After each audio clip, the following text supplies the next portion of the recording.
Video seorang anggota TNI Angkatan Udara yang dikeroyok oleh polisi viral di media sosial. Pengeroyokan terjadi akibat perselisihan seusai pertandingan futsal. Saat ini pihak kepolisian sudah memeriksa 18 anggota polisi yang terlibat.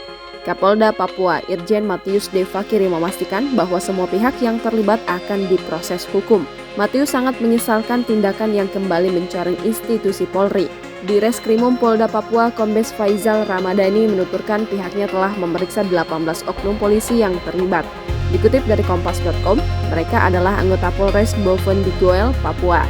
Faizal menambahkan tidak semuanya yang diperiksa akan diproses menggunakan pidana umum tergantung hasil pemeriksaan awal. Diketahui aksi pengeroyokan ini terjadi saat pertandingan futsal di lapangan Tanah Merah, Kabupaten Boven Diguel pada 22 April kemarin. Saksi mata menerangkan bahwa kejadian tersebut bermula dari pertandingan tim futsal Bayangkara versus Bandara FC. Pertandingan tersebut dimenangkan oleh Bandara FC dengan skor 3-1. Namun, para pendukung tim Bayangkara yang juga merupakan anggota polisi tak terima dengan hasil pertandingan. Akibatnya, terjadilah kericuhan yang melibatkan banyak pihak. Saksi mata juga mengatakan para pendukung tim Bayangkara sempat membanting dan membuang kursi panitia yang ada. Bahkan mereka juga mengejar wasit pertandingan futsal.